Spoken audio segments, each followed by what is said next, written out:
नमस्कार। कार्यक्रम स्थानीय जनसरोकारमा तपाईँलाई स्वागत छ। म नवीन धमला। दर्शकवृन्द, मुलुकको विकास र समृद्धिका लागि स्थानीय तहका नवनिर्वाचित जनप्रतिनिधिले ल्याएको नीति कार्यक्रम र बजेटले कतिको महत्त्वपूर्ण टेवा पुर्याउँछ। निर्वाचन तहका नागरिक माझ निकै महत्त्वपूर्ण घोषणापत्र र आकर्षक नारा लिएर पुगेका राजनीतिक दलका नेतृत्वकर्ताहरू अर्थात् नवनिर्वाचित जनप्रतिनिधिहरूले अहिले नीति कार्यक्रममा के कस्ता विषयलाई प्राथमिकता दिएका छन्?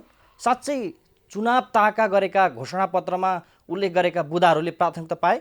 यिनी लगायत पालिकाको समृद्धिको केन्द्रमा बसेर गरिने सेवा प्रवाह लगायत सुशासन लगायतका विविध पक्षमा केन्द्रित रहेर बहस गर्नेछु। यसका लागि आज मसँग हुनुहुन्छ ओखलढुङ्गाको खिचिदेम्बा गाउँपालिका अध्यक्ष गम्बु शेर्पा। कार्यक्रममा तपाईँलाई स्वागत छ। धन्यवाद। यति बेला तपाईँको चाहिँ स्थानीय सरकार हेरिराख्नु भएको तमाम सबै दर्शकलाई, श्रोतालाई खिचिदेम्बाको तर्फबाट नमस्कार। अब यो कार्यक्रम स्थानीय जनसरोकारमा तपाईँसँग यो पहिलो पटकमा संवाद गर्दैछु। हजुर। भर्खरै निर्वाचित हुनुभएको छ। निर्वाचित भएर नीति कार्यक्रम बजेट सार्वजनिक गरिसक्नु भएको छ। तपाईँलाई हार्दिक बधाई, सफल कार्यकालको शुभकामना। धन्यवाद। तपाईँ निर्वाचित भएर लगभग 1.5 महिना नबित्दै नीति कार्यक्रम बजेट लिएर आउनुभयो, सार्वजनिक गर्नुभयो। हजुर। यो विशेष गरी मूलतः हामी यो विषयमा अलिकति प्रवेश गर्छौँ। निर्वाचन ताका धेरै राजनीतिक दलहरूले घोषणापत्रमा आकर्षक नाराहरू, आकर्षक बुदाहरू लिएर जनतामा जाने, तर काम चाहिँ जिरो भनेको सुनियो पनि देखियो पनि। तर खिचिदेम्बाको हकमा वर्षौँदेखि 4 दशकदेखि नेपाली काङ्ग्रेसले नेतृत्व गर्दै आएको खिचिदेम्बालाई तपाईँले सम्हाल्नु भएको छ। खिचिदेम्बाको विकास र समृद्धिका लागि तपाईँको नेतृत्व एउटा चाहिँ नि नेतृत्वदायी भूमिका निर्वाह गर्दै हुनुहुन्छ। तपाईँले यो वर्षको नीति कार्यक्रम र बजेटमा केलाई प्राथमिकता राख्नुभएको अध्यक्ष?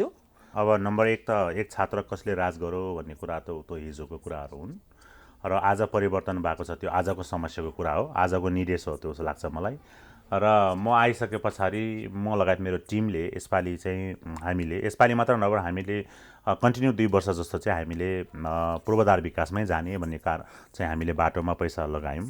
बाटोमा पैसा लगाउनुको पछाडि 2टा कुरा छ। अब चाहिँ बिना बाटो पब्लिकहरूले आर्थिक गेन गर्नलाई त्यो कुनै पोसिबल छैन। जस्तो हामी कृषिको कुरा गर्छौँ, पर्यटनको कुरा या स्वास्थ्यको यावत कुरा, तर अब एक्सेस रोड छैन भने त भएन। त्यस कारणले हामीले यसपालिको मेन बजेट नै हामीले बाटोमा चाहिँ विनियोजन गरेका छौँ।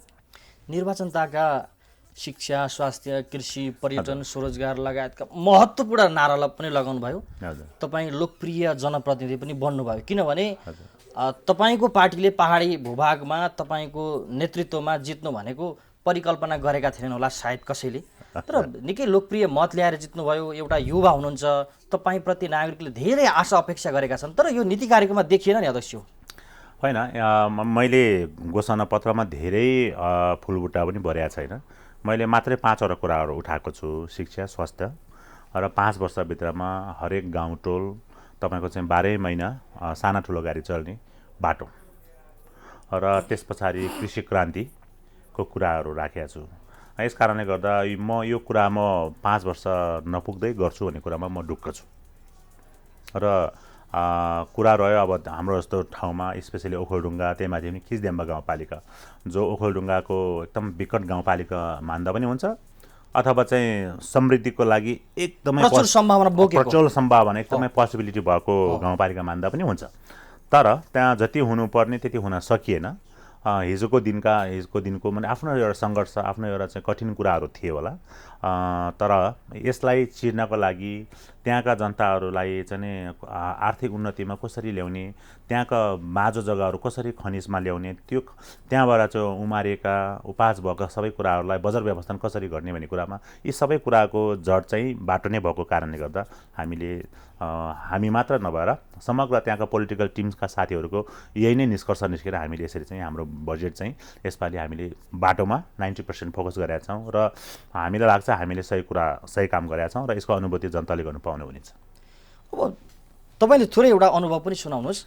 निर्वाचन ताका भन्दा धेरै अगाडिदेखि तपाईँ निकै मेहनत गरेर लाग्नुभयो खिचिदेम्बा गाउँपालिकाको विकास र समृद्धिका लागि। तपाईँको पहल कदमी इटा थप्नका लागि तपाईँ लागि पर्नुभयो। तर यो जनता समाजवादी पार्टीले ओखलढुङ्गाको पनि दुर्गम ठाउँमा गएर जित्छ भन्ने मान्छेले आशा परिकल्पना केही गरेका थिएनन्, तर तपाईँ नेतृत्वमा पुग्नु भएको छ। जनतालाई के छ अनुभव त्यस्तो जनतामा किन तपाईँ यतिको लोकप्रिय बन्नुभयो? अब जनताले त नीति कार्यक्रममा आफ्ना आवश्यकता आफ्ना समस्यालाई समेटिएनन् भनेपछि त गुनासो गर्छन्। तपाईँले त बाटो भौतिक पूर्वाधार विकासको मात्रै कुरा गर्नुभयो होइन, यो पनि महत्त्वपूर्ण विषय छ, तर धेरै समस्या छन् खिचिडिम्बा गाउँपालिका। एकदम एक्ज्याक्टली धेरै कुराहरू गर्नु छ। त्यहाँको स्वास्थ्य, शिक्षा, त्यहाँको पूर्वाधार, त्यहाँको पर्यटन, कृषि होइन, त्यहाँको चाहिँ सबै कुराहरू डामाडोल छ होइन। तर यद्यपि पनि हामीले चाहिँ जनतालाई उन्मुक्ति दिएर एउटा उदाहरणीय काम गरेर त्यस पछाडि विकासको मोडालिटीमा खिचिडिम्बालाई मात्र नभएर समग्र हाम्रो जस्तो पहाडी मुलुकमै हामीले त डोराउनु छ। सो हामीले त्यो चाहिँ कसरी सुरु गर्ने भन्ने कुरामा हामी अहिले त्यो सन्दर्भमा बाटोको कुरा गरे हौँ। र कुरा रह्यो यो पार्टीले पहाडमा कसरी चाहिँ सम्भावना रह्यो अनि कसरी जित हासिल गर्न चाहिँ सम्भावना रह्यो भन्ने कुरा यहाँले मलाई इङ्गित गर्नुभएको हो भने मलाई तीनटा जस्तो कुरा लाग्छ। एक चाहिँ पार्टीले उठाएको इस्युज होइन, दोस्रो चाहिँ मैले र मेरो टिमले जुन 15-16 महिना अगाडिदेखि नै खिचिडिम्बाको प्रत्येक घरधुरीमा गएर चाहिँ पार्टीले उठाएको एजेन्डा प्रत्येक घरमा डकुमेन्ट दियौँ पनि र हामीले मौखिक उहाँहरूले बुझ्ने भाषामै हामीले सम्झायौँ पनि र प्लस मेरो भिजन पनि सँगसँगै र तेस्रो चाहिँ हिजो मैले गरेको कार्यहरू को कारणले पनि जनताले मलाई ट्रस्ट गरेर यसपालि जो वर्ष अब 30औं-40औं वर्षदेखि एउटै चुनाव चिन्हमा भोट हालिराखेका एउटा दुईटामा भोट हालिराखेका जनताहरू यसपालि आफ्नो छाप चाहिँ अलग नयाँ चिन्हमा दिनलाई उहाँहरू इच्छुक हुनुभएको जस्तो लाग्छ मलाई। मैले अघि किन कोट गरेँ भने हजुर निर्वाचन ताका अहिले हजुरले प्रश्न उठाउनु भयो, यसैमा प्रश्न छ भनेको धेरै राजनीतिक दल छैनन्, सीमित राजनीतिक दल छन्, तर राजनीतिक दल तिनै राजनीतिक दलको छत्रछायामा वरिपरि घुमिरहनु पर्ने नागरिकहरू, तिनै नागरिकहरूले आश्वासित भएर बस्नुपर्ने राजनीतिक दलहरूले आश्वासन दिने, तर विकल्प किन रोजे नागरिकहरूले भन्नुपर्दाखेरि तपाईँको एउटा व्यक्ति सही भिजन भएको व्यक्ति आयो, आफ्नै भतिजु, आफ्नै छोरो, आफ्नै भाइ सही भिजन लिएर सुविधा सम्पन्न मुलुकमा पुगेर एउटा अनुभव लिएर आयो गाउँको विकास र समृद्धिका लागि, यो भनेर तपाईँलाई विश्वास गरे। यो पनि हुनसक्छ। र अर्को कुरा चाहिँ तपाईँ हामी जतिको चाहिँ र यतिको चाहिँ अहिलेको युगमा यो 21औं शताब्दीमा राजनीतिलाई अलिकति चासोको चाहिँ नजरले हेरेको छ र त्यो हामीले तपाईँको स्थानीय चुनावमा देख्यौँ पनि। र त्योभन्दा अगाडिको 5 वर्ष अगाडि स्थानीय चुनावमा हेर्दा पनि परिवर्तन त भएर आइराखेको छ। कारण किनभने तपाईँ हामी जस्तो युवाहरू जो अहिले चासोको देश किन खाडलमा पस्दैछ भन्नेमा चिन्तित भयो नि त होइन। यस कारणले गर्दाखेरि पार्टीले उठाएको इस्युज पनि मेन इस्यु नै जस्तो लाग्यो। किनभने म आएको सबै भोट पार्टीको कारण आएको त भन्दिनँ, त फर्स्ट टाइम भएको कारणले हो, मेरो व्यक्तित्वको कारणले होला। र अर्को कुरा चाहिँ म विकसित देशमा आफ्नो जीवनशैलीलाई चाहिँ थाँती राखेर ब्याक टु फेरि आफ्नो जन्म गाउँमा आएको कारणले र हजुरले भने जस्तो ट्रस्ट गरेको कारणले यो तिनटै कुराले हुनसक्छ। भनेको गाउँको समृद्धि एउटा तपाईँको नसामा जनभावना सबै जागेको छ होइन। यो अब सबै युवामा छ, सबै भोट हाल्ने जसले भोट हालेर खिचिडिम्बामा मलाई अपर्च्युनिटी दिनुभयो र देशभरिमा त्यस्तै भिजन भएको साथीहरूलाई भोट दिनुभयो, उहाँहरू सबैमा यो विकासको चाहिँ ऊर्जा जागेर नै त्यो परिवर्तन हुन सफल भएको एक चाहिँ। तसर्थ यो चाहिँ यसको श्रेय चाहिँ अब जनतालाई नै दिनुपर्छ। र अर्को कुरा चाहिँ जाग्नु भन्दा नि यो चाहिँ मेरो योजना छ क्या, मेरो चाहिँ एउटा भिजन छ र म एकदम त्यो पोसिबिलिटी देख्छु। म त्यस्तो लागि ठुलो कठिनै छैन क्या होइन। आएको पैसा भ्रष्टाचार नगरिदिने र त्यसलाई सही युटिलाइज गराइदियो भने, राज्यको पैसा सही ठाउँमा युटिलाइज भयो भने जनताले चाहिँ तपाईँको विकास अनुभूति गर्न पाइन्छ भन्ने मेरो प्रश्न बुझायो। अध्यक्ष तपाईँ अघि आफैले भन्नुभयो यो देखिएको विषय पनि हो, ओखलढुङ्गाको उच्च भूभागमा रहेको यो गाउँपालिका अलिक विकट पनि विगतमा मानिन्थ्यो, अहिले सडक सञ्जालको पहुँच पुगेको छ होइन। गुणस्तरीय सडक नभए नि सडक सञ्जालको पहुँच पुगेको छ होइन, ट्र्याक खोलिएको छ। अब यहाँका नागरिकहरू सदरमुकाम जानका लागि 2-3 दिन 3-4 दिन लागेर चाहिँ सदरमुकाम धाउनु पर्ने होइन। अब प्रशासनिक सेवा सुविधा लिनका लागि चाहिँ 2-3 दिन लगाएर धाउनु पर्ने व्यवस्था थियो होइन। एक किसिमले चाहिँ इलाका प्रशासन पनि छ खिजीमा, तर यो भन्दै गर्दाखेरि सहर खोज्नका लागि अर्थात् गुणस्तरीय शिक्षा खोज्नका लागि, सुविधा सम्पन्न अस्पतालमा उपचार गराउनका लागि उपत्यका र चाहिँ सदरमुकाम जानुपर्ने बाध्यताको अन्त्य कहिले हुन्छ अध्यक्ष मलाई भनिदिनुहोस् न। यो चाहिँ लगभग 3 वर्षभित्रमा यसको अन्त्य हामी गर्नेछौँ। ठ्याक्कै यो देशको पीडा यही नै अहिले स्पेसली पहाडी भेगमा कि मान्छे किन सुगम ठाउँमा किन जान्छ भन्दा दुईटै मात्रै कुरा हो, एउटा शिक्षा एउटा स्वास्थ्य र अर्को कुरा चाहिँ कोसिस गऱ्यो भने जबको अपर्च्युनिटी पनि होइन। यसको सबै पछाडि चाहिँ तपाईँको पहाडी भेगमा जो चाहिँ गाडीको एक्सेस राम्रो नभएकोले र गाडीको एक्सेस नै भए पनि त्यो फलाएको जो कृषकहरूले उपज गरेको कुरालाई बजार व्यवस्थापन नभएकोले अब हजुरको घरमा नि त्यही फल्या हुन्छ, मेरो घरमा नि त्यही फल्या हुन्छ, बजार कहीँ बिक्नेवाला त छैन। तसर्थ अब अहिले त क्यालकुलेटर चलाउन थाल्छ मान्छेले। मैले वर्षभरि हिलोमा डुबेर खेती गरेँ भने कति आउने, र काठमाडौँ गयो भने मैले सानो एउटा चाउमिन पसल खोल्यो भने मैले बच्चालाई कतिको सुगमसँगले मेरो बच्चा पढाउनु छ भने र मैले कति आर्जन गर्ने भन्दाखेरि त यता जित्ने देखिन्छ। त्यस कारणले यता आएको त्यसलाई चाहिँ ठ्याक्कै अब गाउँ फर्क अभियान गर्नको लागि म र मेरो टिम लागि पर्ने छ र यसको तेस्रो वर्षदेखि यसको चाहिँ तपाईँले अनुभूति गर्नु पाउनु हुनेछ र मलाई आशा छ यस्तै अपर्च्युनिटी फेरि पायो भने नवीनजीसँग 3-4 वर्षपछि फेरि पाइयो भने त्यो बेलाको संवाद हाम्रो अलग उसमा हुनसक्छ। हामी नीति कार्यक्रममा फेरि पुनः दोहोरिएर किन गइरहेको छौँ भने तपाईँसँग जनताले धेरै आशा अपेक्षा गरेका छन्, थिए पनि अझै पनि गर्नेछन्, तर नीति कार्यक्रममा यो शिक्षा स्वास्थ्यको कुरा कम प्राथमिकता परो, स्वरोजगारको कुरा कम प्राथमिकता परो भन्ने जनताको एक किसिमको चर्चा पनि छ। जनताले जिज्ञासा राखेका हुन् कि होइन, जनताले चिन्ता व्यक्त गरेको के हो? गलत हो। तपाईँको शिक्षामा हामीले यसपालि तपाईँको प्रत्येक एउटा वडामा एउटा नमुना विद्यालयको काम सुरु गरेका छौँ र शिक्षामा एकदमै शिक्षामा जति पैसा शिक्षाको लागि राज्यले पठाएको हुन्छ नि होइन, त्यो पैसा नै सही तरिकाले युटिलाइज गरिसकेको छैन। त्यसमा थप पैसा राख्नुपर्ने आवश्यकता छैन। त्यसलाई खालि म्यानेजमेन्ट चाहिँ सही तरिकाले गरिदियो भने पुग्छ भन्ने मेरो विश्वास हो र त्यही नै हो यथार्थ। त्यस कारणले हामीले अहिले प्रत्येक चाहिँ वडामा एउटा नमुना विद्यालय सुरु गरेका छौँ। अहिले हाम्रो बच्चाहरू, हाम्रो बालबालिका भाइ बहिनीहरू अहिले बर्खाको छुट्टीमा हुनुहुन्छ। अबको 1 हप्ता पछाडि उहाँहरूको स्कुल लाग्दाखेरि अब उहाँहरू थोरै चेन्जेस पाउनुहुन्छ। छुमन्तर टाइपले 2 वर्षमा 1 वर्षमा केही त्यो हुनेवाला छैन, तर चाहिँ अब विद्यार्थीले पनि टिचरलाई पनि र त्यहाँको व्यवस्थापनलाई पनि यो तिनटै कुरालाई चाहिँ ट्र्याकमा ल्याउनलाई टाइम त लाग्छ। यो चाहिँ तपाईँको टाउको लठी हानेर चाहिँ छिटो गर भन्ने अवस्था त छैन अहिले। यस कारणले गर्दा शिक्षामा पैसा के छ, तपाईँको चाहिँ अब स्वास्थ्यमा त्यो त्यतिकै छन् होइन। त्यो चाहिँ एक कुराले गर्दा यो सबै कुराहरू गलत हो र कतिपयले सामाजिक आर्थिक पाटो पनि भएन। नीति कार्यक्रममा चाहिँ नीति कार्यक्रममा शिक्षाको गुणस्तर वृद्धिका लागि सुधारका लागि कार्यक्रम त सुधारमूलक कार्यक्रम त देखिएन नि अध्यक्ष, मैले त्यो प्रश्न गरेँ। एकदमै हामीले पैसा राखेका छौँ प्रत्येक विद्यालयमा जो अहिले तपाईँको चाहिँ अब यो चाहिँ विभिन्न सङ्घ संस्थाले पठाएको पैसा हामीले युटिलाइज गर्न सकेका छौँ। क्या जस्तो कति पैसाहरू रिटर्न गइराखेको छ, त्यो पैसाले युटिलाइज गर्न सकेका छैन हामीले शिक्षामा। अब अहिले अब खिच्दैमा भन्ने हो भने अब शिक्षक प्रमुख विहीन छ, बुझ्नु भएन। अहिले तपाईँको प्रशासकीय अधिकृत पनि हामीले निमित्त चलाइराखेका छौँ। अब त्यहाँ चाहिँ तपाईँको चाहिँ अब हामी चाहिँ एउटा एचए पनि राम्रोसँग चाहिँ व्यवस्थापन गर्न सक्ने अवस्था छ। डक्टर छैन हेर्नुहोस्, डक्टर कोभिडको कारणले हिजो कोभिडको पैसाको कारण त्यही डक्टरलाई हामीले गाउँपालिकाले पैसा दिएर टिकाइराखेको अवस्था छ। यस्तो नाजुक अवस्थामा र अर्को कुरा गाउँपालिकाले कति बजेट चाहिँ शिक्षामा स्वास्थ्यमा खटायो भन्ने कुरा हजुरले यहाँले प्रश्न गर्नुभयो नि, र गाउँपालिकामा कति पैसा आयो र गाउँपालिका विगतका साथीहरूले गाउँपालिकालाई कति चाहिँ ऋणमा डुबाइराखे, कति गाटा बजेट बनायो भन्ने कुराहरू पनि हुनसक्छ यसको पछाडि होइन। तसर्थ भनेपछि विगतको 5 वर्षको कार्यकाल जो अघिल्लो जनप्रतिनिधिले सञ्चालन गर्नुभएको थियो, गाउँपालिकाको नेतृत्व सम्हाल्नु भएको थियो, सबै उधारो बाटो घाटामा बजेट निर्माण गरेको सस्तो लोकप्रियताका लागि धेरै बजेट देखाएको मात्रै देखियो। एक्ज्याक्टली, किनभने यो चाहिँ अब यसलाई म कुनै नौलो कुरा मान्दिनँ।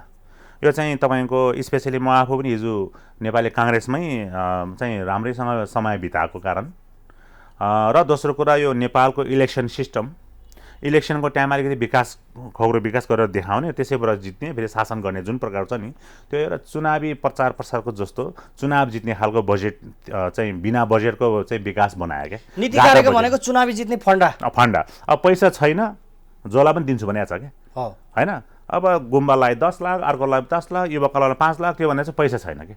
अब स्रोत सुनिश्चित छैन, तर बट्टाबट पास गरिदिरहेको छ। कारण किनभने मैले त्यही भने अघि तपाईँले सुरु भन्नुभयो, एक छात्र 40 वर्ष राजनीति गरेको ठाउँ नेपाली तपाईँले अहिले कसरी हो भने त, अनि 40 वर्षमा कहाँ पुगेर खिच्दिउँ भयो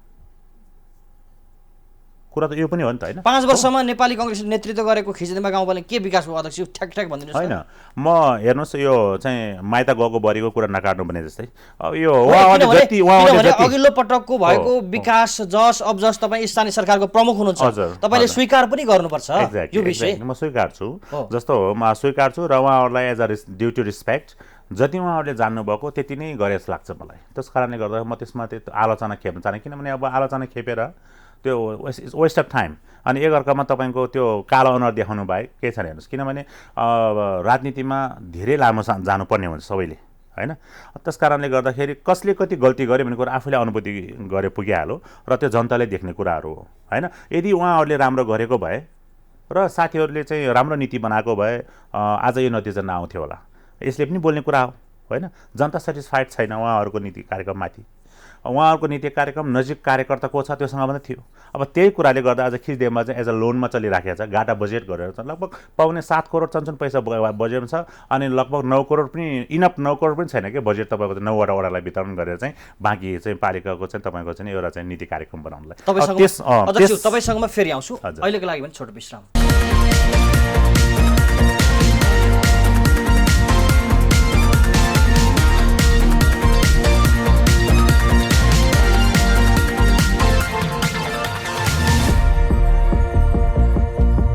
विश्रामपछि पुनः स्वागत छ।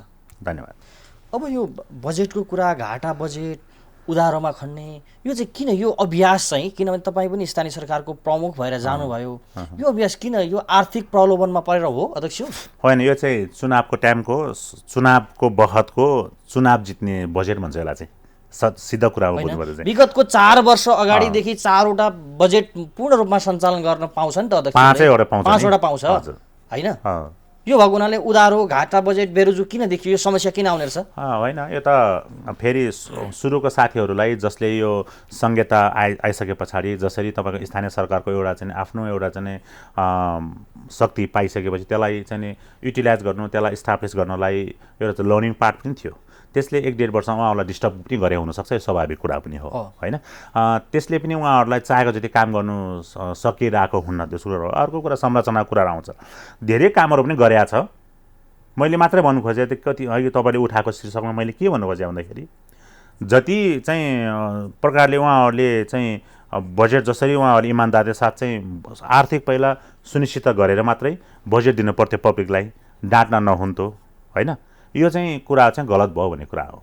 किनभने तपाईँसँग खल्तीमा छैन भने तपाईँ दिन्छु भने किन निर्णय गर्ने होइन हजुर होइन। अनि तपाईँ चाहिँ अब मलाई हराउनु लागि तपाईँ जे पनि जसलाई पनि दिन्छु भन्ने अनि छैन, अनि फेरि आउने वर्षको पैसाबाट दिनुपर्ने भनेको चाहिँ त्यसले चाहिँ के हो त, दायित्व त सर्दै गयो नि त। अब 6-7 करोड ऋण तिर्न त त्यो त वर्षैपछि 2-2 करोड तिर्ने 4वटा बजेट जाने भयो नि त होइन। यस्तो कारणले गर्दा यसको बिचको सङ्घर्षको थ्रुबाट पनि खिचदेमालाई मुक्ति दिनु छ। यो बीचको कुराहरूबाट पनि ऋण तिर्दै पनि बजेट बनाएर काम गर्नुपर्ने छ अवस्था। विगतमा भएको समस्या तपाईँसँगबाट दोहोरिने सम्भावना के देख्नुहुन्छ? मबाट यस्तो हुँदैन। मबाट अब 5 वर्षपछि चुनाव आउँदा पनि म यस्तो खालको काम, यस्तो खालको गाडा बजेट बनाइराखेर तपाईँको चाहिँ जुन ठाउँबाट मलाई कम भोट आउने सम्भावना छ त्यहाँ चाहिँ झ्याम बजेट पास गरिदिएर कार्य त्यो चाहिँ तपाईँको चाहिँ त्यो काम मबाट हुँदैन। हेर्नुहोस् अध्यक्ष, तपाईँ त अल्पमतमा हुनुहुन्छ। जनता समाजवादी पार्टीको नेतृत्व गरेर तपाईँ जित्नुभयो, जनताले मत दिए, तर नेपाली काङ्ग्रेसको बहुमत छ नि त खिचदेमामा। तपाईँको भिजन सबै लागू गर्न दिएनन् भने, तपाईँको प्लानलाई सक्सेस हुन दिएन भने तपाईँ के गर्नुहुन्छ? यो त सबै सरासर गलत कुरा हो। संहितामा बहुमत, जुन प्रकारले बहुमत भन्छ नि, त्यो चाहिँ तपाईँको स्थानीयमा चाहिँ स्थानीय प्रत्यक्ष निर्वाचित कार्यकारिणीको एउटा चाहिँ मेन प्र्याक्टिस चाहिँ स्थानीय ठाउँबाट छ क्या।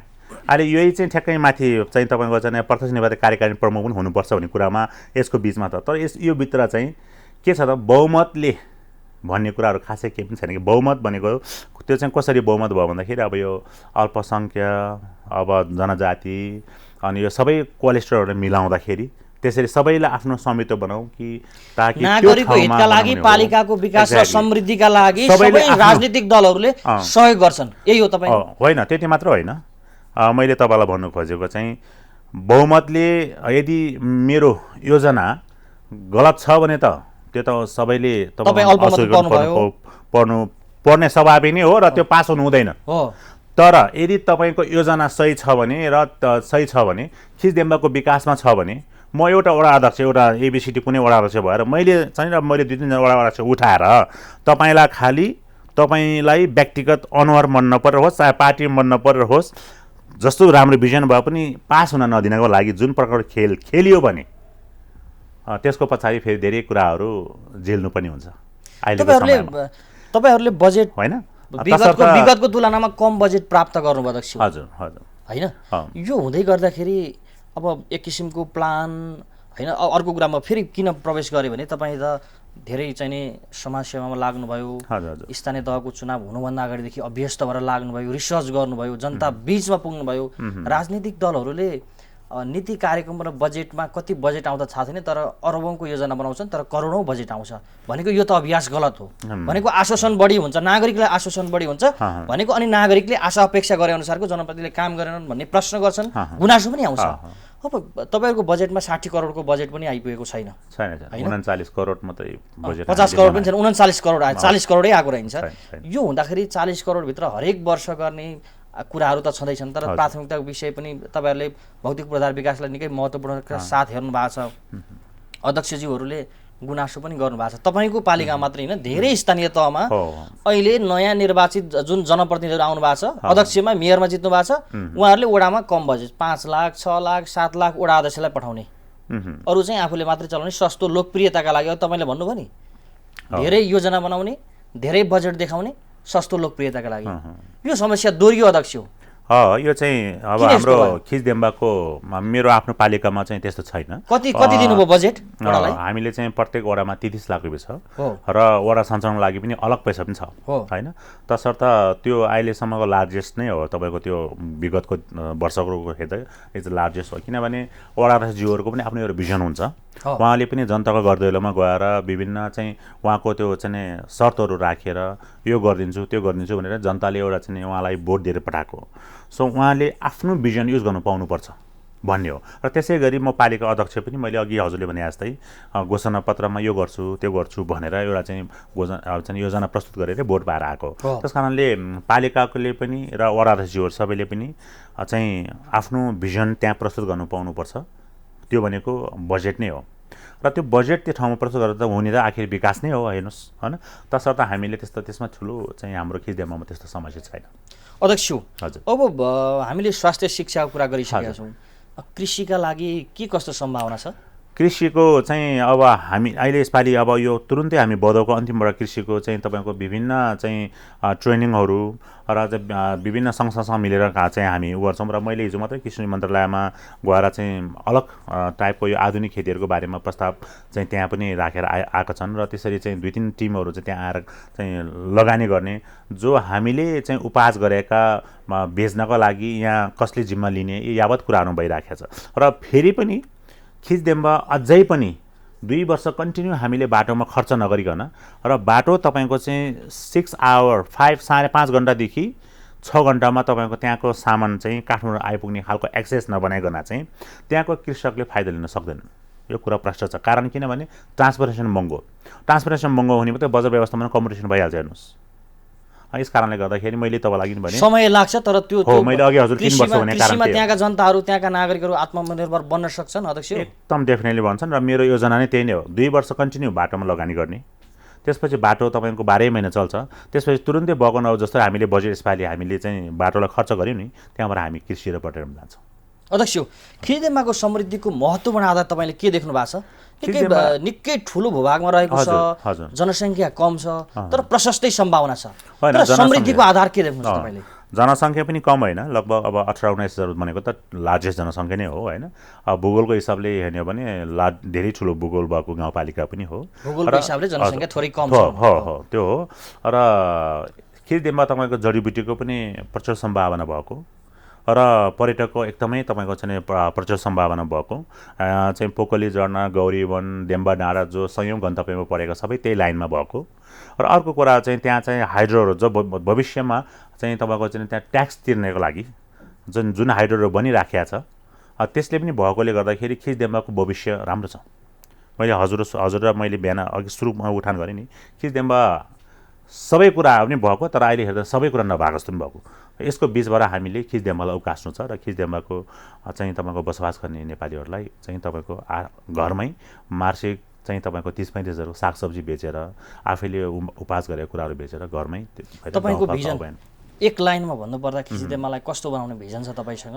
5 वर्षमा भिजन त ठुलो हुन्छ, तर 5 वर्षमा कस्तो एउटा रूप बनाएर छोड्नुहुन्छ?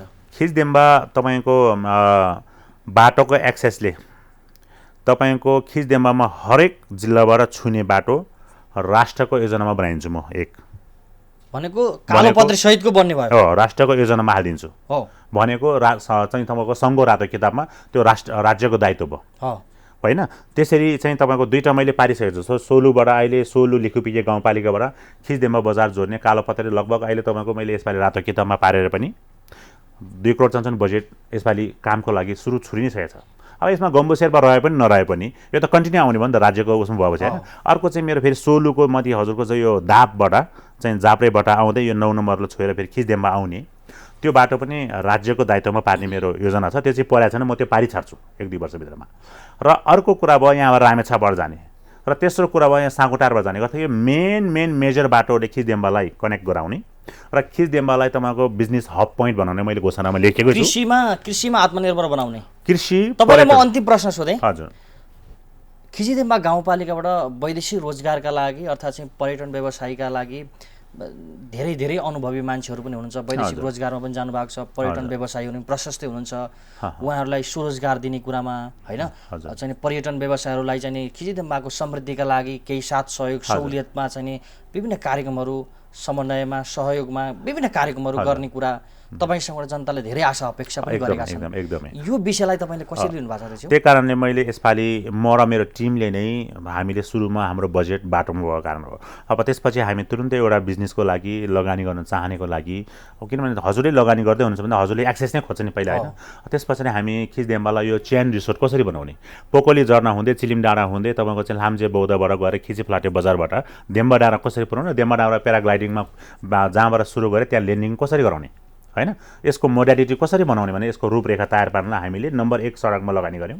र अर्को वर्षबाट लगभग लगानी गर्ने साथीहरूको लागि उहाँहरूको लगानी सुनिश्चित हुनको लागि त हामी स्थानीय सरकारको तर्फबाट हामीले गर्नुपर्ने सहयोग हामी जे पनि गर्छौँ। तपाईँले परिकल्पना गरेको र नागरिकले आशा अपेक्षा गरे अनुसारको विकास गर्नुहोस्, खिचदेम्बालाई समृद्ध बनाउनुहोस्। अध्यक्षज्यू, कार्यक्रम स्थानीय जनसरकारमा समय दिनुभयो, तपाईँलाई धेरै धन्यवाद। यो छोटो समयको लागि र खिचदेम्बालाई लिएर जुन प्रकारले तपाईँले यहाँ हामीलाई समय दिनुभएको छ खिचदेम्बाको तर्फबाट र मेरो व्यक्तिगत तर्फबाट प्राइम टाइमका सम्पूर्ण टिमलाई धेरै धन्यवाद। Thank you so much. दर्शकबिन, आजको कार्यक्रममा ओखलढुङ्गाको खिचदेम्बा गाउँपालिका अध्यक्ष गम्बु शेर्पासँग खिचदेम्बाको विकास र समृद्धिमा केन्द्रित रहेर बहस गरे। यो सँगै आजको कार्यक्रमबाट म लगायत हाम्रो सम्पूर्ण युनिटलाई बिदा दिनुहोस्। नमस्कार।